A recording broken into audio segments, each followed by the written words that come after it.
Hey there, it's Katie from Health, Wellness, and Chocolate, and you are listening to the Health, Wellness, and Chocolate podcast. So, what I wanted to talk to you about today was this idea of instead of white knuckling Thanksgiving or the upcoming holidays or whatever that might be for you, I wanted to give you some tools that will help you, be in control over what you're putting in your mouth, what you're having, but in a way that serves you big picture and allowing you to plan ahead, keeping your goals in mind, whatever those goals may be for you. And we're going to go over a few different scenarios and see what success would mean for you for the holidays and stuff like that, so that you don't have to use willpower. You can actually use your thoughts and recognize, okay, how am I thinking about this situation? How is that actually affecting my choices that I'm making, right? I apologize if you hear a lot of noise going on in the background behind me. So we host Thanksgiving, and it's at the time of recording, it's a few days before. And so my house is rocking and rolling with people. We've got the kids. I did not have them technically homeschool today, but I put a bunch of chores up on our board and was like, pick something you want to do and let's get it done. So, it's like I always anchor the holidays with some deep cleaning. So, we're taking down shower curtains and replacing the shower liners and just taking down some curtains on the main floor and washing them and cleaning up the baseboards. And, I've got a few places to touch up with spackle and, paint. And we just repainted our bathroom last week with some leftover paint I had from a few years ago just to give it a fresh look. And so it's just kind of I always use this time of year to just kind of freshen the house up instead of a spring clean. It's kind of let's make the house acceptable to people who might show up clean instead. So the house is rocking and rolling right now. So I apologize if you hear a lot of background noise. And my 2-year-old is throwing a fit about something. And my husband is home today. So hopefully things will calm down. But if they don't, that's just welcome to my life. And here we are. You can enjoy the soothing sounds of a temper tantrum along with me. So this is what I wanted to offer you. So the first thing, okay, and I'm going to use Thanksgiving as the example because it's coming up, right? This is coming out the week of Thanksgiving. It's coming up. I live in the United States. I celebrate Thanksgiving. So I'm just going to use this as an example. But you can take this example and then apply it however you want, right? I know the holidays are coming up. If, whatever it is you celebrate, if you kind of have this mentality, this all or nothing thinking, well, it's the holidays, all my health goals are out the window, I'll come back to this January 1st. So whatever, Katie, I want to offer you a happy middle where you can enjoy the holidays and eat really yummy treats that you want to eat and still keep your health goals in mind. So I wanted to give you this tool, and I actually just got off a call with my clients. Every Monday we meet and I give them some tools to work with, and I gave them these tools and these questions to ask for themselves. But I thought, this probably would serve a lot more people too. So I wanted to run through these and give them to you. So if you're driving, don't get a pen and paper. But if you're not driving, I want you to grab a pen and paper because I want you to jot down these questions, and that way you just have them and you can come back to them. Now, there's a few tools that you won't have access to because they're inside my health and wellness blueprint. So this is not going to be as robust of a class as the girls that were inside my class got, but I do think this will still serve you. So the first thing I want you to do is start planning ahead. I want you to start envisioning what the holiday is going to be like. And then what I always tell my clients is to write down what you're going to have at least 24 hours ahead of time. So I really just want you to start thinking okay, the holiday is coming up. I know for us, okay, it's Thanksgiving. We're going to have turkey. I'm going to have some vegetable side dishes. There's going to be dessert. There's going to be mashed potatoes. There's going to be gravy. There's going to be string beans and, those kinds of things. So it's just plan ahead. What do you want your plate to look like when you sit down at Thanksgiving dinner and plan for it? Now, you might not know. Like maybe you're going to someone's house and you're like, well, I don't really know what they're going to be cooking, right? Or maybe it's not even Thanksgiving now, right? Like maybe you're listening to this after Thanksgiving, and so maybe you're going to a holiday party or an event, and you're like, I really don't know what they're gonna have. Like, so what do I do? What I say is, you can still plan ahead and be just vague about it. So you can say, okay, I'm gonna plan that half my plate has vegetables on it or fruit. And I'm going to plan that the protein that I eat is going to be about the size of a deck of cards. And I'm going to plan to have maybe, maybe I'll just take my fist and I'll just take a scoop of whatever starch is offered. And like that could be your game plan, right? Like, so it doesn't have to be super specific. It could be just as simple as that, especially if you don't know, but at least you have a guideline or if you imagine bowling, they put the bumpers up so that you kind of like stay in the lane, and it's an easy way for kids to feel successful, but you can do that. So like give yourself some bumpers and say, okay, I'm going to eat within these parameters. And then that way you set yourself up for success. And then your biggest challenge is going to be actually sticking to the things. But that is where the work is done, okay? And that is actually what we do most work inside the health and wellness blueprint, is just this idea of like keeping your word to yourself, building your self-efficacy, building that neural pathway in your mind where like I say something and I follow through and I have my own back, right? Like that's where the power comes from for you. So plan ahead and then just plan and then really stick to it. And you can even plan like dessert. Okay, I'm going to have dessert. I'm going to plan on having a brownie or whatever it is like that you want to have. Just plan ahead, right? And then when you plan ahead, you're using your prefrontal cortex, which is like the part of your brain that is responsible for goals and values and stuff. So you're not reacting like, oh, there's a cookie, I'm going to eat it, right? Like you're being deliberate, you're being intentional, you're using the part of your brain that keeps your goals in mind when making decisions, right? So that's a huge reason why I tell you to write it ahead of time. And then, of course, the other side of that is then you stick to it and you build the trust in yourself and you build that confidence of like, okay, I'm going to keep my word to myself, right? So there's nothing that's off limits, but it's just really more about you choosing what you're going to have and then planning and sticking with it, okay? So what I want you to do, now we do an exercise inside the blueprint and it's called your Well Life Vision. And it's really, I give you about 20 questions and we go really deep on what you want to look like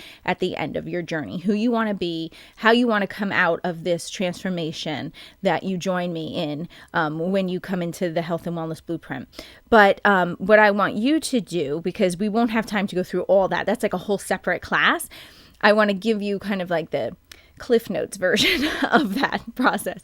But I want you to think big picture, right? Like, so this time next year, what's your goal, right? Like, how do you want to look a year from now? What do you want to be doing? Who do you want to be? What do you want to become, right?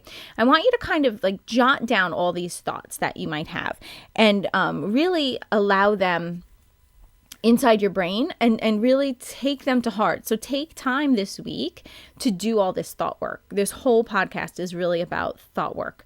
So what is your goal? Who do you want to be a year from now? Notice I didn't say immediately, we're not going to drop 10 pounds in a week, right? Like that's not realistic. But I want you to think, okay, a year from now, what kind of habits do I want to have? What do I want to look like? What do I want to be doing? Who do I want to spend time with? That kind of thing. And you know what? My computer is not plugged in and I'm like looking at my battery and it's going down, down, down. So before it cuts me off, give me 1 sec and let me plug it in. It was plugged in. I must have kicked it.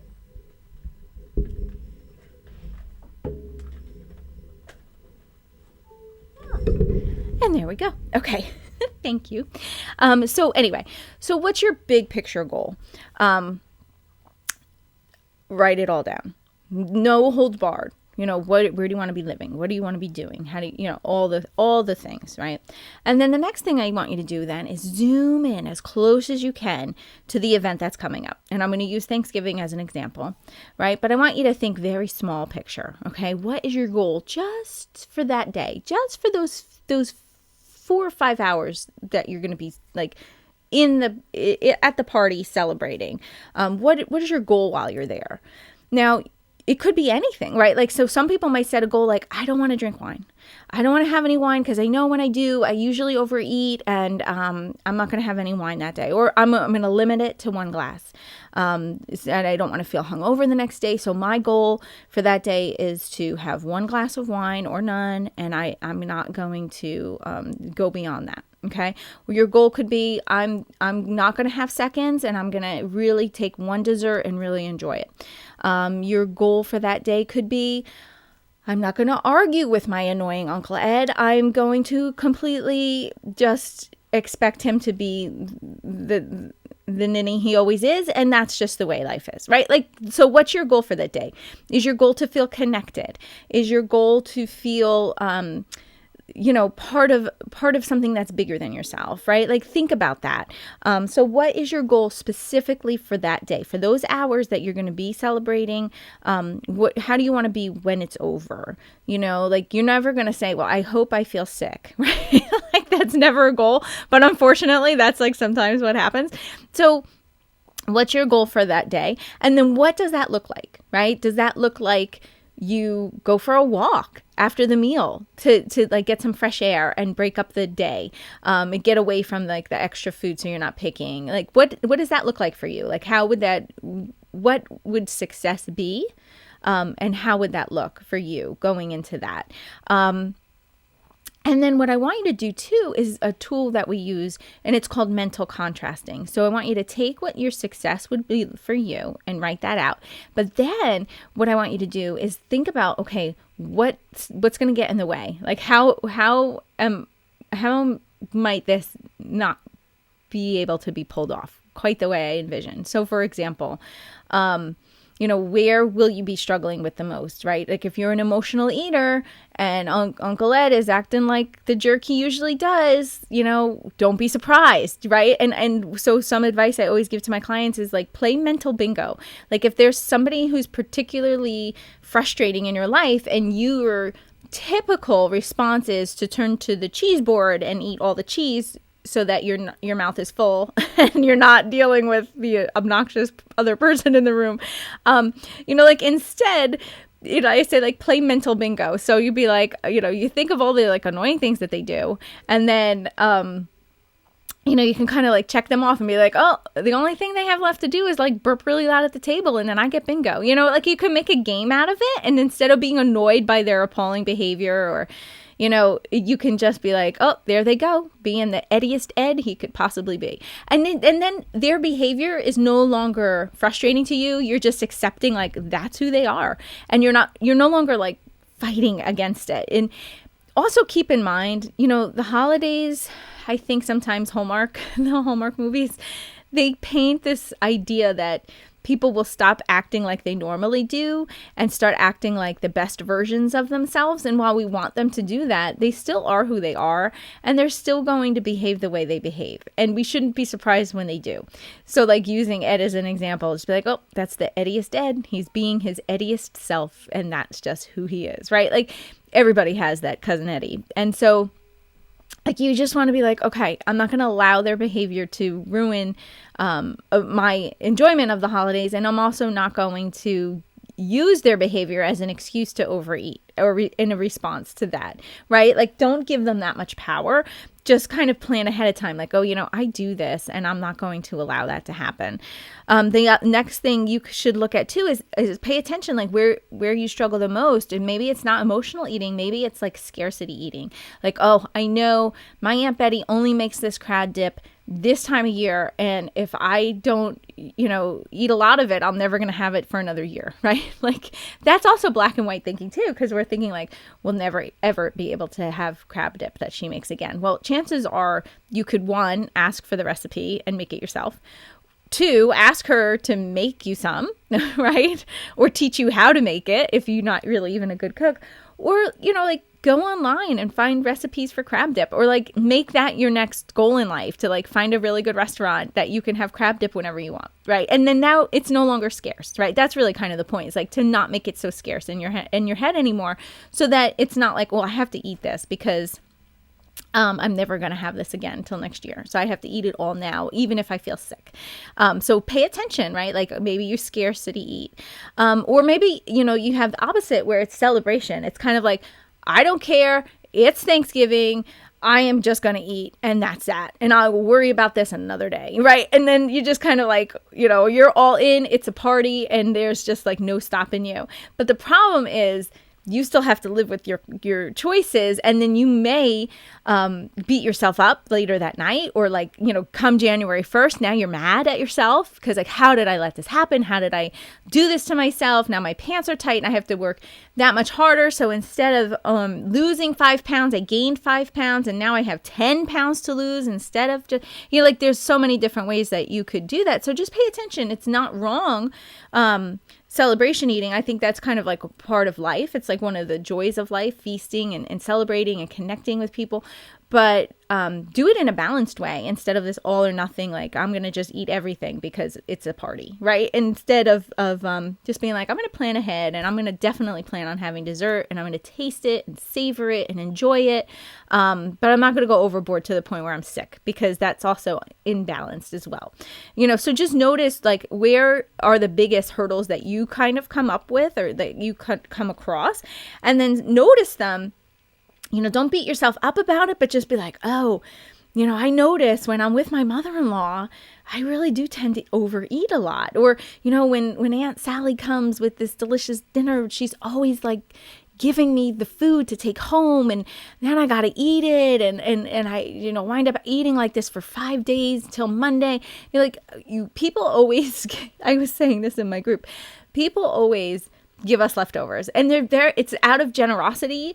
It's out of the fact they think like we have 8 kids, so we must need the extra food. They think, you guys take it, it'll get eaten. But truthfully, my kids are actually really, really picky, and they don't eat a lot of leftovers at all. And my body, if I have sugar and flour more than a bite or two, my body actually doesn't, my knees burn. I have a really hard time walking, so I don't. We really just don't do a lot. We do some, but like really, if someone's giving us a pie, it's really not, it's going to get wasted. But now, instead of like arguing or making a fuss or no, or feeling like, oh, I can't insult them, we've got to take it, I just take it and then I dispose of it. I either give it to my chickens or I throw it in the garbage, and I do not feel bad about it at all. I have no guilt doing that. And I'll tell them, I'm like, we probably won't eat this. Are you sure you want to give it to us? And they insist, because they think like, we have, like the kids will just eat it. They don't, but it is what it is. And it's like, rather than fighting and arguing about it, I was like, okay, thanks so much. And then I usually wind up throwing it out. Or we host, and people will leave the food because they think we need it. And then I just wind up throwing it out. I don't even feel guilty about it anymore. I think one year I threw out like 4 or 5 pies, but we just don't, we don't need it. Even if we did eat it, we don't need it. And it would really be wasted on us, or it could be wasted in the garbage. So I just waste it in the garbage and I let it go. And I know sometimes that there's like so many moral issues people have with that, but if it's on my body, it's not serving me either. And the food banks aren't going to take pie that's half eaten and, used food. Like, it's just not, it's just nothing to do with it, So it gets either tossed or fed to my chickens, but it's not even really that healthy. So I don't even like my chickens eating it anyway. Okay, so one thing you can ask yourself too is like, what do I want to feel when I go to bed that night? Okay, so jot that question down, because I want you to spend this week thinking about it. So like, if you want to only stop at 1 glass of wine, let's just use that example again. So when you go to bed that night, you definitely don't want to feel like you drank too much, that even you're drunk, or you're like everything is spinning, or feeling really bad, or even like the next morning.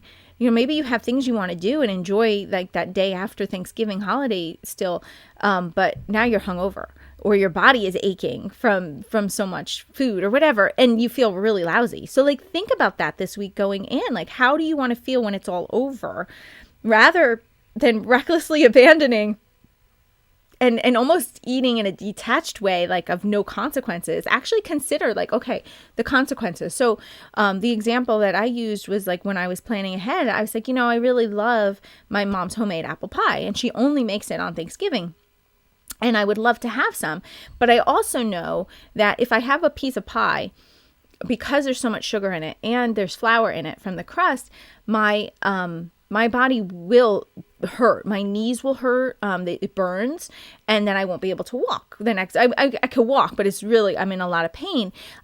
So I said, I'll plan ahead of having a bite of apple pie. So one bite, maybe 2 bites, right? So I also know mentally that the very first bite is always the most satisfying. So even if I have 2 bites, I've doubled that, and then that's it. And I've had it, but it's not so much that it will make me hurt and in pain. And so knowing that ahead of time and just planning on that, then you can eat it and taste it and savor it and enjoy it without this guilt, or without this drama of feeling like, oh, should I have it? Shouldn't I have it?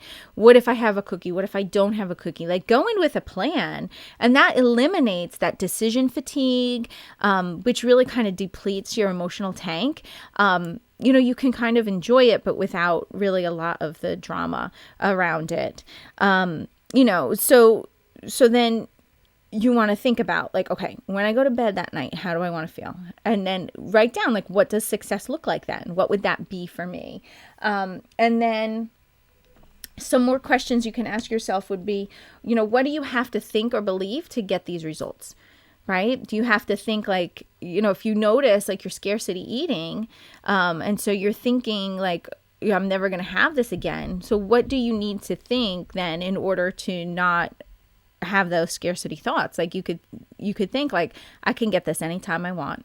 This is really good, and I know the first bite is always the best, so I don't have to keep eating it to continue to have it taste good. I can just savor the bite I took and really enjoy it.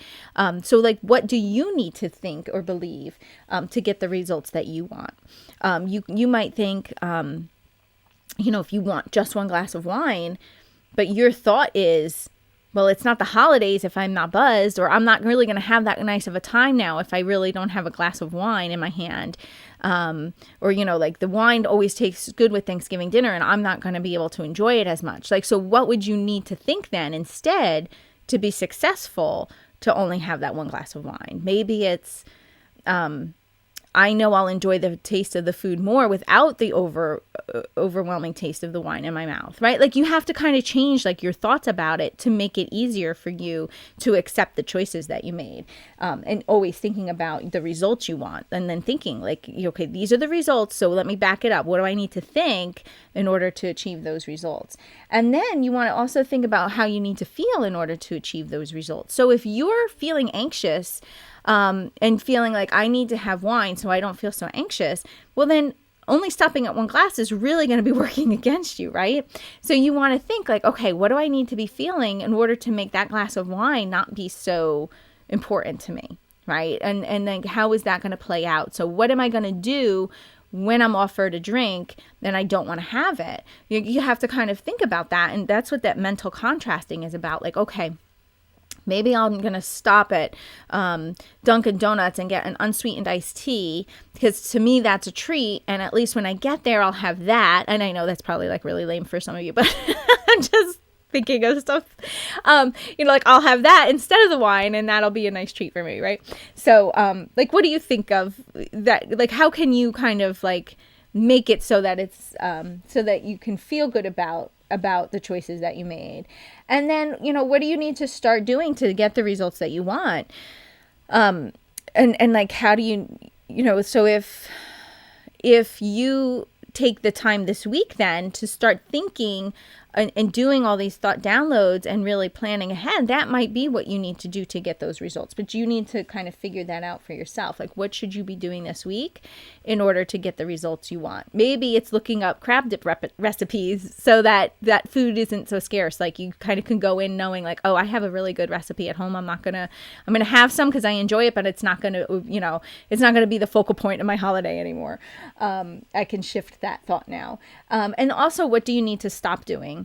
So you may be, worrying about social interactions and stuff like that. So what do you need to stop doing in order to get the results you want? Like, so maybe instead of ruminating over who you're going to see and who you don't like and who you're going to spend time with, instead it could be, let me think of some interesting things that we can talk about instead of politics, or let me think of some conversation starters so that I don't feel so anxious or nervous and need to eat or drink that wine in order to feel socially comfortable or whatever, right? Like, so what should you be doing to do that, or stopping to get the results you want? And then, do you need to develop or cultivate some skills, right? Like maybe conversation starters, maybe you're nervous about, you like table manners, and like maybe you have anxiety about that, so maybe you watch a few YouTube videos on proper etiquette, and that helps alleviate some anxiety you have. Like, I'm just kind of trying to make things up, but give you some ideas of like some thoughts that you may be having, and trying to solve for them.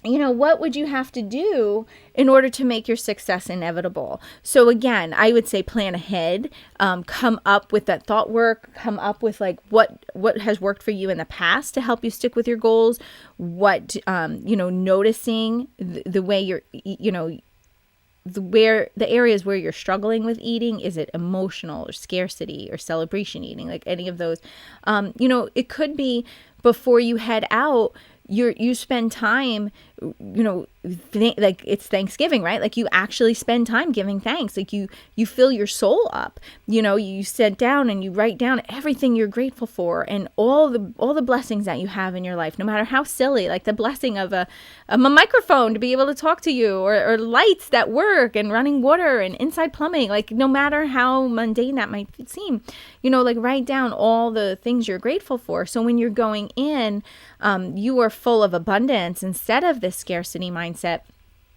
And then food may not be such a pull for you, right? So how can you make your success inevitable? And then what can you do how can you take this week going forward so that you are sure and certain that you hit those goals that you want? And then also think about this too, like if the results that you wanted to get were easy and fun, what would that look like, right? Like how could you make this easy and fun so that you're not white knuckling and sticking to your health goals in a negative way through the holidays, right? Like how can you enjoy it and make it simple and fun and not dramatic, but totally doable? What would that look like for you? How could you pull that off? How would you need to think in order to feel like this was easy or this is fun? Like what would that look like? So those are all the questions you can kind of go through and spend time this week leading up to it, really thinking it out and really having a plan in place, and then knowing like, okay, there is nothing I can't eat. There is nothing I can't drink. And there's nothing is off the table. I get to choose how I want to feel after and during and before. And now I'm going to make a plan for it, and I'm going to execute it. And I got my own back.